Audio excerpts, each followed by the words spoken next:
Good morning and welcome to another edition of Grapes and Greens.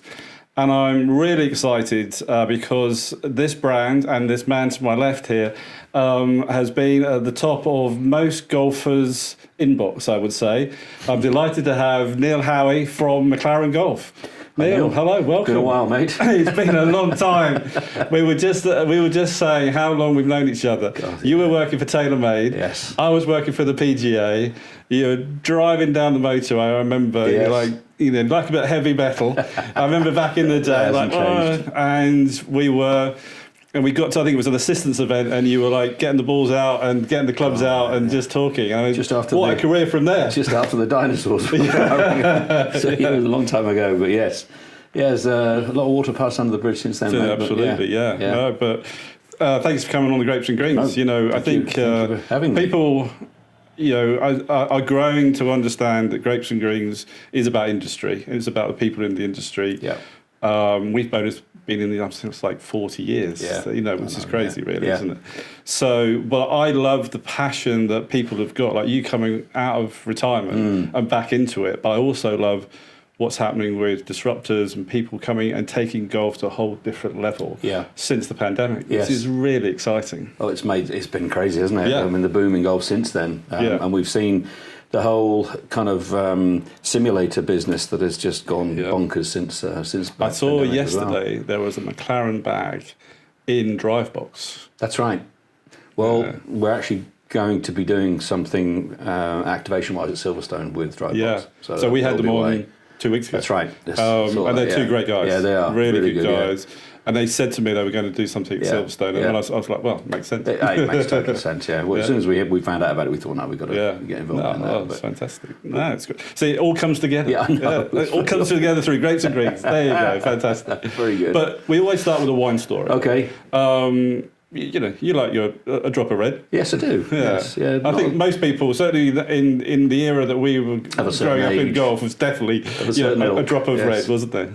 So I guess I'll take you back to my early formative years at Callaway, Neil. So this is with I'd probably only been with them a couple of months, and just taken on Odyssey. So they just bought the brand, didn't know what to do with it, and they took me on to trying to figure out a way to make it happen in Europe. And we were actually in Sweden, in Stockholm, and underneath Cafe Opera in Stockholm is the most extraordinary wine cellar. They've only got 200 key holders for this place, so it's difficult to get in. And one of our illustrious golf professional, Rita, is a key holder, and we managed to get access to this place one night. And I had a French boss at the time who was a wonderful guy whose passion was wine. And the wine list is like nothing you've ever seen before. So you've got the big wooden table, the hunk of cheese, the fresh bread, the cold temperature, and this wine list that's like this. And he's probably taken half an hour to read through it all and bought his first bottle for $5,000. And then we were going around the table, and then the next guy was another French guy who bought, and then there was a Spanish guy, and I was next on the list. And I couldn't afford that, and this is a whole new world for me at the time. So, and the wine was lovely, by the way. Spent $1 million on something. Anyway, as it should be. So I said, I'll just buy dinner because it was just way out of my league at the time. If I'd come back to a young family at the time and said to my wife, by the way, I just spent $5,000 on a bottle of wine. It wasn't going to happen. So anyway, that's probably my first introduction to real good quality stuff as a young man. But fun. Yeah, wow, that's a great story. And really from TaylorMade, then it was Rogue, and working with a good friend of ours, Tommy Hilliard, who's obviously passed on now, but he was a big part of my life because he was captain at Tyrrellswood when I was a junior. Right, yeah. And then obviously Dougie McClellan, then they got Silvermere, and then you set up Rogue. Was that right? Yeah, so I had a phone call from Doug to go to be introduced to Tom, and I assumed it was to talk about terms for the following year, from Callaway terms. TaylorMade terms at the time. And they said, look, we want to start a golf company, and you've done what you've done previously, so would you consider it? And I thought about it long and hard, again, young family.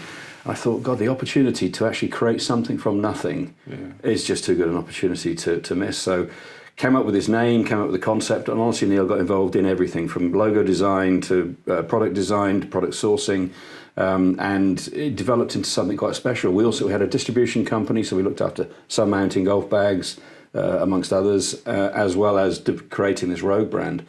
And then latterly, actually, that's where the Rogue name came from on the Callaway product, because Chip, who is the CEO at Callaway, saw it in my office.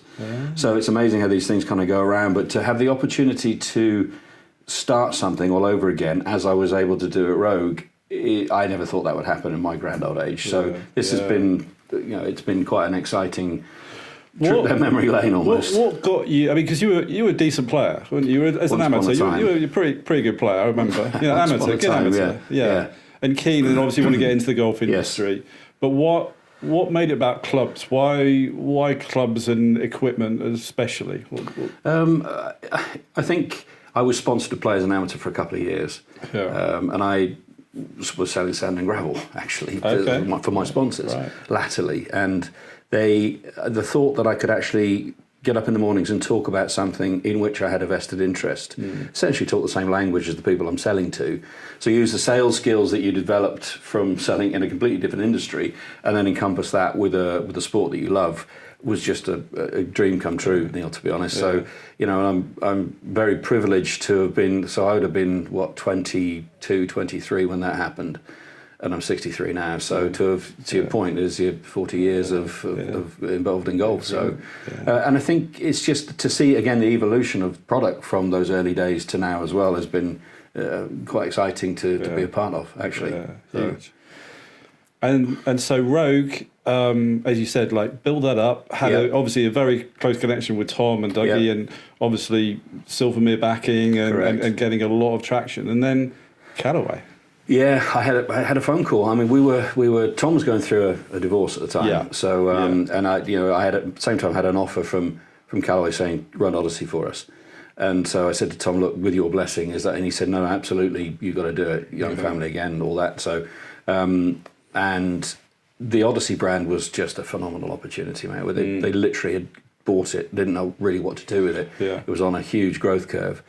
So again, to see that brand launch it into the market and then develop it, and then they gave me the golf ball as well, and then things happened, and then I was president and managing director for 22 of those 26 years, I suppose. So, and that's that's a long time in any job. It's a long time in golf, and it's a long time with a company that's so focused, and obviously, with shareholders and everything else you've got to think of as well. Share prices were volatile in the best of times going back and forth. Yeah. And it was a big remit too, mate, because we had it was Europe, Middle East, Africa, Australia, New Zealand and India. So smallest revenue, but by far the biggest geography. But it enabled me to get to know an awful lot of great people around those, around the regions. And I loved it. It was a great brand, wonderful people, superb product. And a phenomenal learning curve. And, I guess a couple of things you pick up from there is that for a big brand like that, for me at least, it's empathy and empowerment. Yeah. You learn very early on that you can't do it all yourself. You have to employ really good people and empower them to do a job. And but set them in the right direction, and there's always going to be checks and balances, but just trust them. You can't run a thing of that size and do it all yourself. Why hire people and and try and do the job for them? Exactly right, yeah.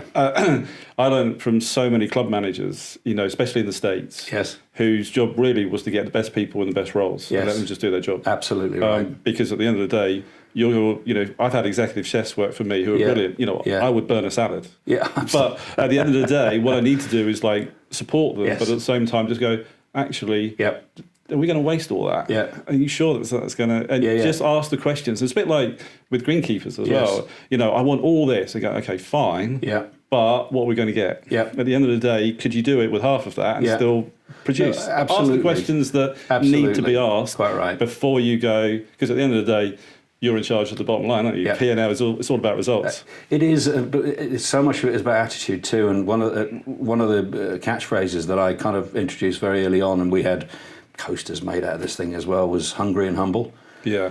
Because I'm passionate about obviously wanting to do more and drive sales and drive business, but also do it with humility. Yeah. Because it's easy with a brand of that size to get a little bit complacent and to get a little bit entitled, and I would never let that happen under my watch. That's just not. It's not the way I roll. 100%. And I think that's proven by your longevity, from that perspective. Yeah. But again, good people around you. Yes. Probably at the same time as we met as well, Yes. Pete Harrison. Of course. Was playing on the PGA South region, and then obviously for so many years was developing and getting feedback from all the top players in the world. Yes. Really. Yeah. Did you get involved with the R&D at all with Callaway? Was that something that you felt, obviously from your past history, that you were interested in, obviously, and then did you get involved? Yeah, with we any of had that? we had a lot of access to early prototypes, and there was a lot of testing done in Callaway in California. But we had a phenomenal R&D team, Neil. I mean, they were just they invested probably more money than any other golf brand in R&D, to be fair. So it was fine tuning more than and naming and and aesthetics and things more than actual physical testing of the product, the early R&D, and that's what I was insistent upon when I joined from McLaren standpoint. Sorry, the microphone's gone. Sorry, hold that for a second. I was aware I'd nudged it. Sorry, Phil. That's what you get when you talk with your hands. Oh, I'll do that all the time. That's why I ordered this. Yeah, I know. Sorry, mate. Let me know when you're ready to go. Yeah, we're still rolling. Okay. Yes, it's the fact that there was no way that I wanted to get involved in just a licensing deal, and I wouldn't have come out of retirement for that. But we can come on to that, I'm sure. Yeah. But I'm just fascinated because Callaway and the R&D.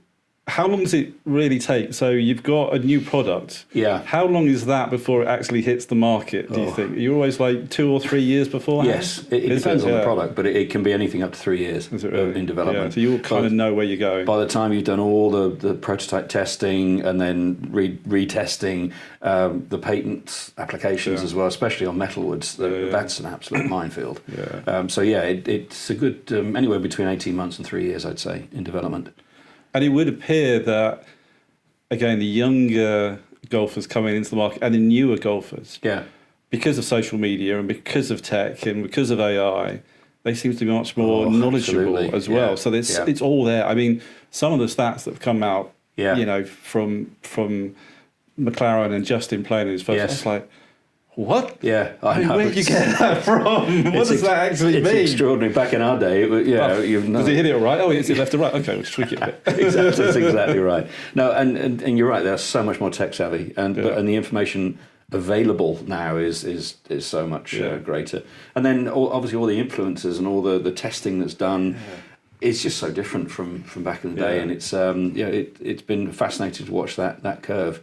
And again, a lot of that has been on since COVID too, Neil. 100%. It really has developed since that time. And I think that's what's exciting. We said from a Grapes&Greens perspective on the podcast before, it seems like golf has just come out with more than any other thing from a sports perspective or lifestyle perspective. Golf has seemed to have touched everyone. Yes, indeed. I think a lot of it was because it was the only thing that you could really do. Right. And it was the mental health. Yes. And a lot of things, I mean, little things. I was chatting to somebody yesterday, and one of the biggest rules in golf was like you couldn't change your shoes in the car park. Well, in the pandemic, that completely changed. You've got to change your shoes in the car park. So it's only a little thing that you kind of go, that was the opportunity to just break some of those rules. Yeah. And I'm guessing when you're like, Callaways or wherever, maybe it's like, oh, hold on a minute.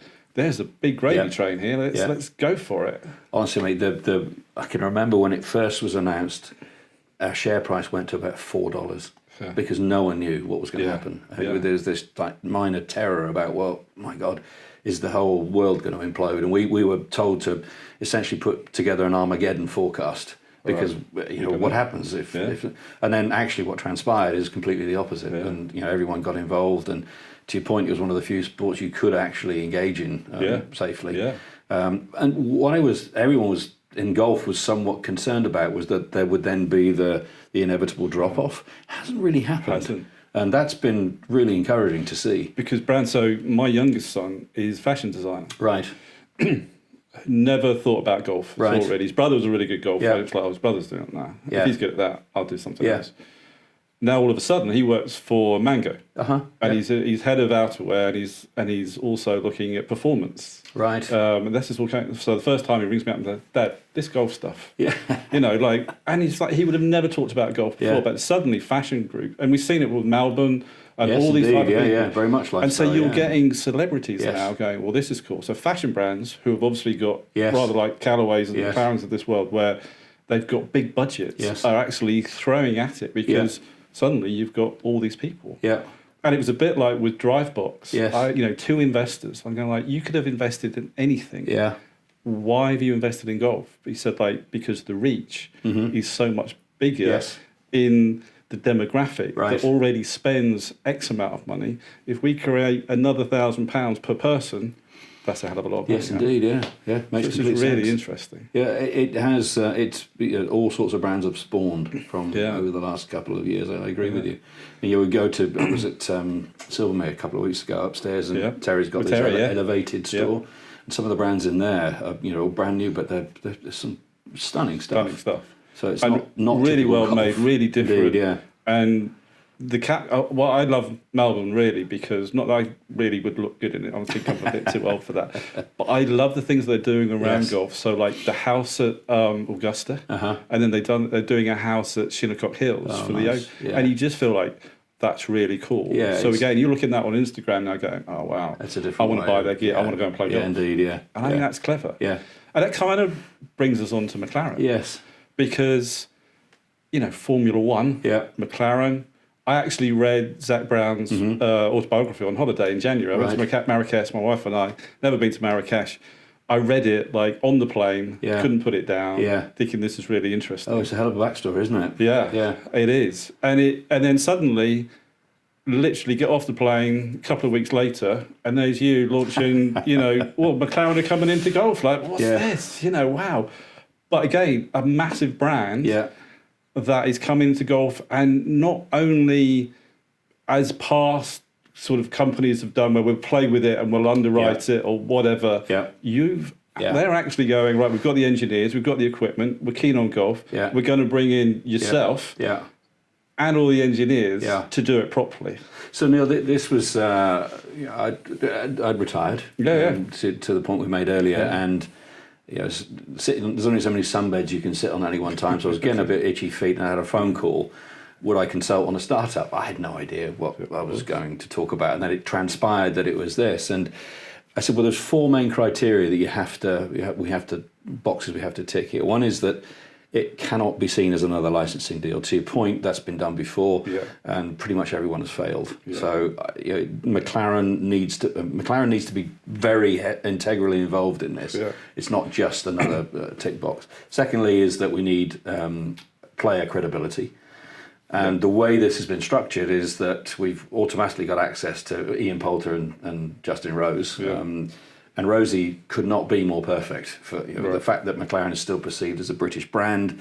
It's kind of, I read something the other day that said it's kind of old but new, and that's kind of like Rosie. I mean, disrespectful, but he's 45 years old, but he's completely reinventing himself every year. And what a wonderful human being and a perfect ambassador for what we've got. A little story about, again, going back in time, about Justin Rose was when I was at Wentworth, Bernard Gallagher and I set up the scholarship. Okay. And at the time, Weetabix sponsored the age groups. Yes. So we had like 5 or 6 kids in our scholarship. And Bernard said, I'll tell you what, why don't we get the Weetabix winners and we'll put them with our scholars for a week and I'll host them.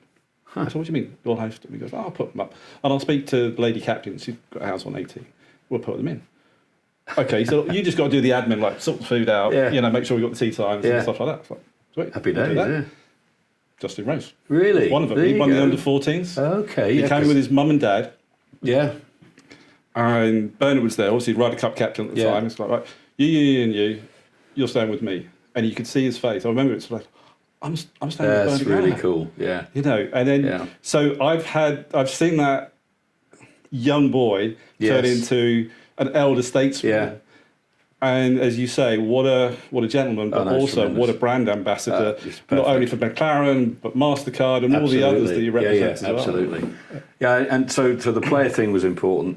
The third piece of that is that we absolutely had to hire the right people, good golf people. And was that your job? Yeah, I've done some of it, but some of it had already been done before, and credit to them for doing that. Yeah. So we've now got a team of 7 engineers based in Carlsbad, because you have to be in Carlsbad if you're developing golf equipment, and a facility there now. I'm off there next week actually, and they've come from all the places you would hope they'd come from. So we have engineers from Cobra, engineers from Titleist, engineers from TaylorMade, engineers from Callaway, so all of the big brands they worked for previously.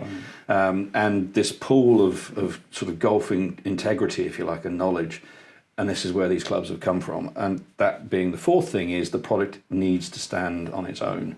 Regardless of whatever badge is on the back, this needs to be good enough in a fit bay to hold its own. Yeah. Those 4 criteria for me were hugely important in my decision to come out and consult originally, but then for some inexplicable reason, about 9 months down the line, they asked me to run it. So here we are now, and it was going to take a lot for me to get back into this world, Neil, because I'd spending a lot of time justifying yourself every day, hitting quarterly targets. I guess the difference with this is that the pressure is different in that there's no chase for market share. There's no chase for the biggest distribution. We're not trying to compete with the other OEMs. This is very much a very exclusive niche probably. And the runway we've got over 5 years is such that the organic growth will come, if you like, from adding on extra product lines and extra geographies, because we're starting essentially in 3 geographies: the US, Europe, and Korea. Okay, that's pretty much it. I don't have the product, and I don't have the manufacturing capability to do any more than that. This is a difficult club to make. It's a metal injected molding, so it's a fairly new process to scale in terms of irons. You've seen it in wedges and putters before, but not necessary to scale in irons. The feel is beautiful. The production quality, as you can see, is gorgeous, and the performance is outstanding. All the feedback we've had, and Justin has been very integrally involved in the design. How much so? I mean, is it, and kind of what are the questions? My son's a good golfer, obviously. He goes like, Dad, and he says, speak to Neil. He goes like, there's a lot of really good golf clubs out there. Absolutely, they're all good. How is there a place on the market for another one? And 2, what makes an amazing golf club in 2026, 27. Yeah, you've got to hit it. That's the point. It's pointless me spouting and saying how wonderful it is. I can tell you all day long how good the testing has been, the refinement has been, the 1 series in particular, which is the complementary set to the 3 series that you're seeing here, was very much Justin's input into the way that was developed. The technology we know works because we've done all the testing with that, but ultimately it comes down to what it'll do for you. The one thing I will point out is that the way this has been made, the feel is stunning. Literally everyone has commented on that. This is the first time I've got and they're clean too, Neil. They're not. McLaren won't put anything on a product unless it needs to be there. So it's very clean and very understated almost. But the performance is great, and but the proof ultimately is in the fit base. So people go and get and try it, and then. But again, it's an expensive process. It's a timely process. So we're going to start small. This is very much a seeding year, and then we'll gradually build on that. So this is not a ripple effect. Start small and just start. This is not a big, market share game. We're not into that. Were you surprised by the amount of eyeballs and interest? I mean, I think I texted you and went, busy week, and you went, this is probably the busiest week in golf. It's been crazy. Yeah. The power of the McLaren brand, obviously. And I've learned a lot in talking with Nick Collins from McLaren Automotive and Zach Brown, obviously, and the brand is phenomenal. The global reach is off the charts. And we're kind of, it's interesting because, and again, we touched on this earlier, you've got Formula One, which is kind of for everybody, the Papaya Army, and you've got Automotive, which is pretty exclusive. So we're in both camps, if you like. That's interesting. But it's been an interesting learning curve over the last year. Yeah. But I'm proud of the product. I'm incredibly proud of the people. It's a small team, but with massive hearts and a lot of energy. And I'm really excited to be a part of something new, but bearing a brand of such scale. It's almost a unique opportunity, actually. Yeah. Will you have more pros, do you think, on tour? Is it that's how you get? There'll be there's without going into too much detail. There's a big plan for product development. We've got a really good 5-year roadmap for product, and the players will form an integral part of that. We're incredibly proud of Polser and Rosie to start with. I mean, they're great. But they've couple invested of as well, which is a very big difference. Again, when you look at coming out of the pandemic and people now are taking equity in fashion and wherever. These players are not just like, put it on the sleeve and I'll take 120 grand, please. Thank you very much. I think that's the big difference, because there was a lot of criticism, a lot of comments originally, Justin, why are you doing this at this stage of your career? He wants to get better, and for him to have a specific input into a development of a product that he feels will help him get better has been great. And he's been prepared to put his money where his mouth is too, which is kind of unusual to have that opportunity. It was funny because a number of people said to me, first time out was in Miami. He didn't play very well. The clubs can't be that good. What's he done or whatever. I said, well, hold on a minute. He's just coming top 10 of the Masters. It's right? bound to be a letdown after that. He's okay, fine. Then he's going to come in. He hasn't played for 2 weeks. That's correct. And don't forget, he's all about majors. Yeah. So he's trending for 3 weeks' time for the USPGA, which he finished top 10. He did, yeah. So I was like, are you going to judge the clubs on one tournament? Yeah. And it was like, this is kind of the modern day era. It's like, everything is soundbite. Rather than, let's actually look at Justin over a period of maybe 18 months and see how many majors he's won. Because that's what he's about, isn't it? No, absolutely. And for a brand new set of golf clubs to finish in the top 10 of a major, first time out is not. Because Callaway didn't win a major for a long time. Michael Campbell was the first Pinehurst, 2005. Men's, I've still got a photograph in my back at home, So. I remember because I was at St Andrews at the time, and we were really close to Pinehurst because St Andrews, we basically set staffing swaps between Pinehurst and St Andrews, and they had the Open in 2005 and we had the Open in 2005. Got it. And I remember Michael went, and I can remember that was the first Callaway, and you think all the events that Callaway won, all the money they put in there, and that was the first one. Yeah. And you think, wow. I know we're excited by the start. Again, it's a limited lineup to start off with, so essentially 2 sets of irons, Neil. Plus some really nice accessories and stuff to go with. Yeah, these are lovely. These bags, beautiful bags. They're actually vessel bags. But they make such incredible product, and we're gradually building out that line over the coming years. So there's more to come. Drivers coming. Eventually, yes. Wedges. Yes. Putters. Eventually, but the one thing is that we're in no hurry, so I'm under no time pressure to come. They're going to come here. Yeah, so they'll do it when they're ready. So the engineers, right, I suppose, absolutely, and to listen to a golf engineer talking to a Formula One engineer about golf club development is fascinating. I mean, the first conversation, I know I've broken records. I've said this before, but one of the first questions the Formula One guy said was, does the shaft have to be round?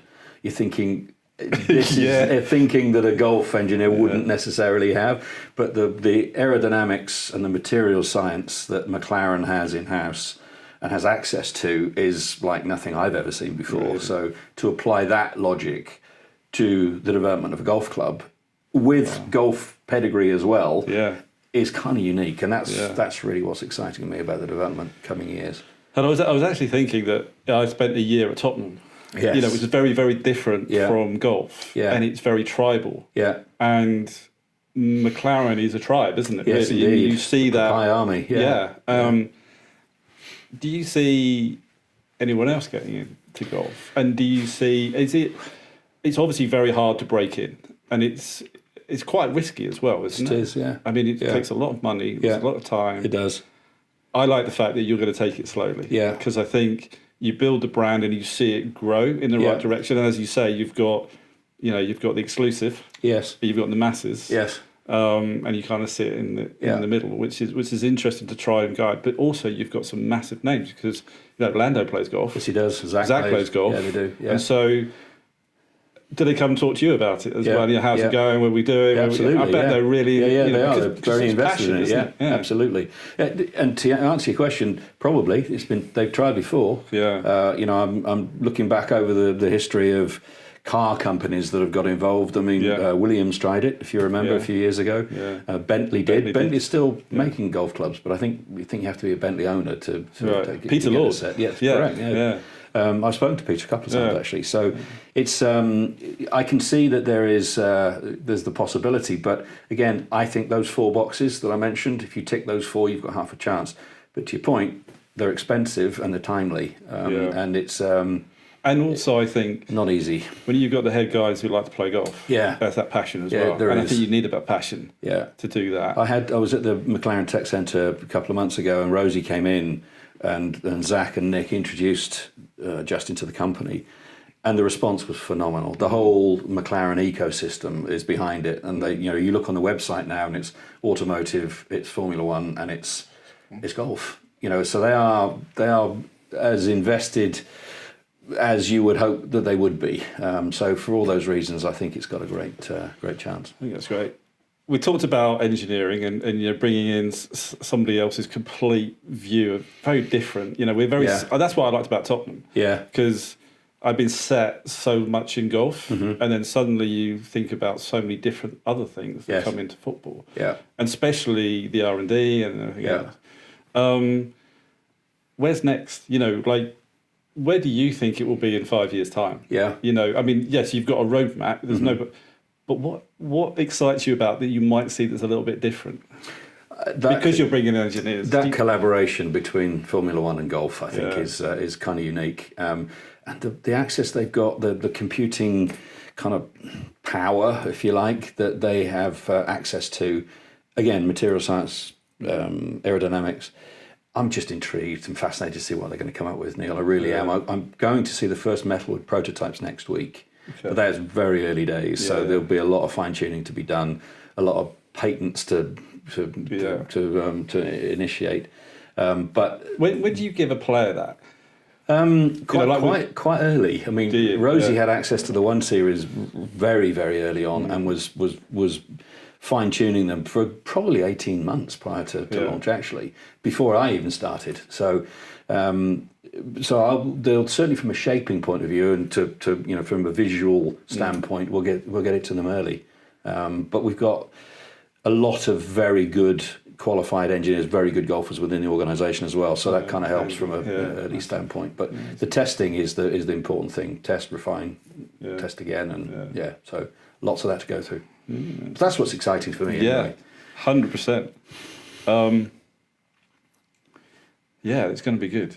It's going to be good. I'm just trying to kind of think, because I think you've just summed everything up there. I think we were really excited about having you on because we like those new brands. We like disruptor brands. Yeah. And I'm trying to work out, is McLaren a disruptor brand in golf, or is it just a brand leader in golf? Yes. And I don't know yet. I don't think we know yet. It's so early days now. I mean, I've literally got probably 5 or 10 accounts in the whole of Europe at the moment. Right. That will grow, but as we mentioned earlier, we're going to keep it tight because I can't supply any more than that, quite frankly. And there's something about scarcity that works. I mean, I think I learned a long time ago to sell to people that have everything is tell them they can't have it. Yeah. Or can't have it yet. Absolutely. And there's an element of that, but that's not being arrogant or in any way. It's just I can't do any more than I'm doing right now, and I just want to ensure that we deliver a great product with a great service. At the moment, the clubs are being hand delivered. Yeah, that's how bespoke it is. Wow. Now, hopefully, that will evolve into we'll do a little bit more volume than that. Today, in sort of the area that everything's going to come together. Exactly. Your distribution. Yeah, exactly. So it's coming out of Scottsdale to start off with, but ultimately we'll have our own build shop for Europe, which is where we are now, and then it'll be. But again, it's very, very. It's going to be very limited. Part intentionally, but part because I can't do any more than that right now. So, which is. But I think that's quite nice because you can also build the story. Yes, you can. You can gain the feedback. There's just so much feedback from it's rubbish. What are they doing? To this is amazing. Wherever, and it's kind of how do you grow that, and how do you then fit the brand as well. Yeah. So people then suddenly go like, you know what, Yeah. they did a good job. And I know it's not going to be for everyone, and I know that we're going to get comments about, oh, well, you're just charging the money because of the name and all that. And I've heard all of that already, Yeah. and there was an inevitability about that. That's categorically not the case. This is an expensive process, but ultimately, it's whether it suits you in the fit bay, and if you get some performance benefits, then it's worth the money, right? So that's the acid test for me. And certainly the early indications are incredibly encouraging, and that's where we're. And have you got people now playing with them outside? So punters have actually gone through the whole process. It started off, the first 2 weeks of sales have been more than any of us could have hoped for. Really? So we're actually struggling to build enough already. Right. So, but that's great. You know it's there. Yeah. You know you're trying to move it forward. Yeah. You know that you've got an interest. Yeah. I think today will definitely have helped people understand, certainly from the industry perspective, what you're trying to do, and then they go, okay, it's not going to happen overnight, but let's see how it it's a slow burn for sure. Yeah. And that's intentional. So, but I think more luxury goods are doing that as well. It's you see again from the fashion world, it's more about capsules. Yes. It's like we put that out. Yes. So my son did a capsule for the tennis Barcelona Open. Right. And it's literally there's a period. We want to sort of sell this, develop a new look for a certain. Do we go into sport, for example? Yeah. They sell that, bang. Okay, what was that? Yeah. Yes, it worked. Okay, we're going to spend more money on that. Yeah. Performance-related articles, that type of thing. No, absolutely. So I think it works. I think it's the modern day thinking. Well, we'll see how it goes, but certainly they're in it for the long haul. This isn't just a little test case. That, as I said, we've got a really good 5-year roadmap. So we're committed to making great product for discerning golfers, and we'll see where we shakes out. Yeah. Now. We always finish with 2 last questions.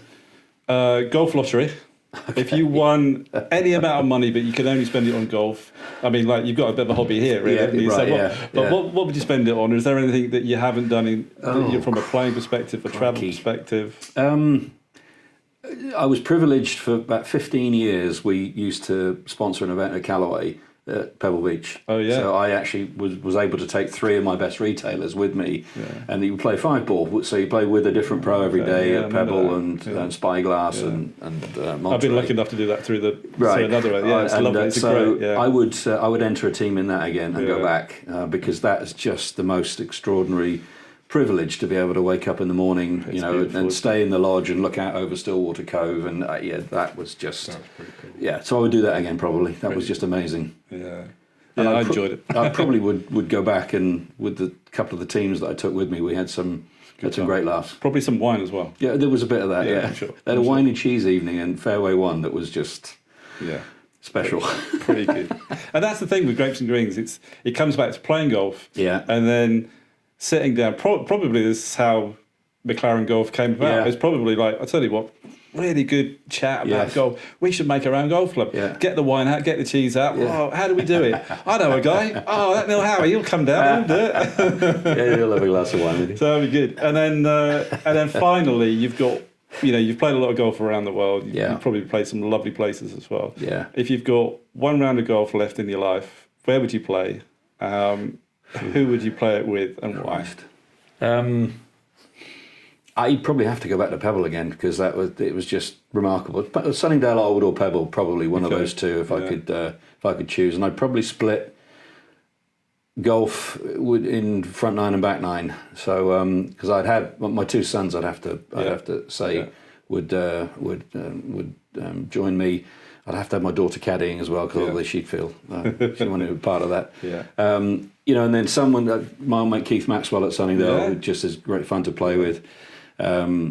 If you could resurrect the dead Seve, because he was just an absolute legend. It's amazing how many people have said that. Well, I got to know him because he was sponsored by Callaway in his later years, and what a wonderful human being, as well as just being an icon.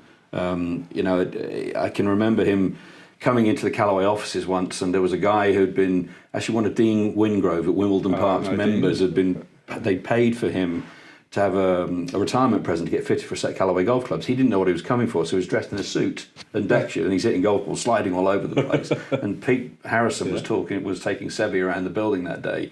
the screen goes back, and and Sevi walks in. And this guy, he thought it was part of his retirement do. And Sevi just literally sat and gave him a lesson for about half an hour, and was just a wonderful human being. Anyway, so Sevi, probably Tony Lima as well. One of the best golf swings I've ever seen. Champagne Tony. And he had his clubs. Do you remember the wooden Tony Limas? Yeah, they were beautiful clubs. Yeah, and my dad, who's sadly no longer with us, but that'd be my sort of passed away bauble. So there you go. That's really good. Neil, it's been fascinating. Great I to see knew you it would again, be. Neil.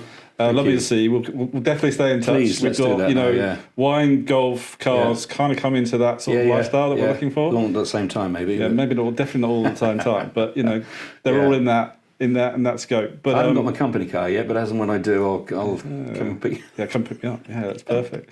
No, I think it's fascinating. Congratulations! Thank you, Great to see you coming out of retirement, still looking young, healthy, and full of energy, which is great. No, indeed. Thank you, mate. Appreciate it. Thanks for your time. You too.